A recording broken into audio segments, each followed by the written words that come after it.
Welcome class. हम एक series चला रहे हैं जिसका नाम है संकट मोशन सीरीज। उसमें हमने ट्रिगोमेट्रिक खत्म कर दिया है, अब हाइट एंड डिस्टेंस कर रहे हैं। इसके भी ढेर सारे क्वेश्चन अपलोड कर जा चुके हैं, है ना। ये सारे क्वेश्चन अपने आप में इंपॉर्टेंट हैं। चलिए आज का पहला क्वेश्चन लेते हैं, देखते हैं क्या कुछ हम इस क्लास से सीख पाते हैं।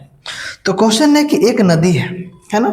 इंग्लिश में और हिंदी में दोनों में क्वेश्चन अपलोड है, आप ऊपर देख लीजिएगा। एक नदी है, ठीक है, जिसके, अब चलिए पहले बनाते फिगर से समझिएगा कि एक नदी है, ठीक है। नदी के बीच में कोई खंबा है, थोड़ा बड़ा बनाते हैं। एक नदी है, इसके बीच में कोई खंबा है, इसके दोनों किनारों पर, है ना, दोनों किनारों से जो एंगल बन रहा है एक 30 डिग्री बन रहा है, मतलब एक 30 डिग्री है और एक है 45 डिग्री, ऐसे 45 डिग्री। तो बोल रहा है कि नदी की चौड़ाई क्या है। चलिए इसको 30 डिग्री बना लेते हैं और इसको 45 डिग्री, और इस खंबे की हाइट 3 मीटर गिवन है, इसका हाइट, ठीक है। हमें पूछा है नदी की चौड़ाई क्या होगा, ठीक है। तो नदी की चौड़ाई को फिलहाल हम x मान लेते हैं। समझिएगा क्वेश्चन, नेमिंग करते हैं a b c, इसको m मान लेते हैं। क्या मान लेते हैं? m। तो नदी की चौड़ाई पूछा है, मतलब हमें क्या जानना है कि जो है ना डिस्टेंस बिटवीन बी एंड सी निकालना है। हिंदी में लिखेंगे नदी की चौड़ाई निकालना है, इंग्लिश में लिखेंगे विड्थ ऑफ रिवर। क्या निकालना है? रिवर। तो विड्थ ऑफ रिवर हमारा बी से सी पूरा है, बी सी क्या है? B C. और बी सी इक्वल टू होता क्या है? तो B M plus M C निकालना पड़ेगा हमें, ठीक है। अब जो हाइट दिया गया है ए एम का, ए एम जो हाइट गिवन है वो 3 मीटर है। क्या है? 3 मीटर, ठीक है। चलिए हम क्या करेंगे, दो ट्रायंगल हो रहा है हमारा, एक इधर एक इधर। तो पहले इस ट्रायंगल को ले लेंगे, समझिएगा। सबसे पहले लिखेंगे in triangle A M B, इसमें थीटा कितना हमारा है? थीटा 30 डिग्री है ना।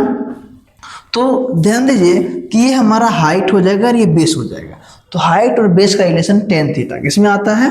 तो क्या लिखेंगे कि tan theta equal to P by B. और p क्या है हमारा? p है am और b है bm। तो tan कितना डिग्री है सर? तो tan 30 degree, tan 30 degree equal to am हमारा 3 मीटर है और bm हमारा bm ही है, ठीक है। तो tan 30 का वैल्यू होता है 1/√3। वैल्यू जरूर कर जाइएगा, हम बार बार इस बात को बोल रहे हैं, आप लोग ध्यान दीजिएगा। क्रॉस मल्टीपल करेंगे तो यहाँ से हमारा आ जाएगा bm इक्वल टू 3√3 मीटर, है ना। अभी तक क्या आया है? bm इक्वल टू यहाँ से यहाँ तक 3√3 मीटर आ गया है। अब एक ट्रायंगल और है इधर हमारा, ध्यान दीजिएगा। इसको दो भाग में कर देते हैं, लिखेंगे फिर से अगेन, मतलब फिर से in triangle A M C, A M C, इसमें थीटा कितना है? तो थीटा हमारा 45 डिग्री है। यहाँ भी हमें P और B का रिलेशन निकालना पड़ेगा। तो ये भी आता है tan थीटा, किसमें आता है? tan थीटा इक्वल टू वापिस P बाई B। यहाँ P हमारा, यहाँ भी AM ही हो जाएगा और B हमारा MC हो जाएगा। यहाँ पे BM था, ध्यान दीजिएगा।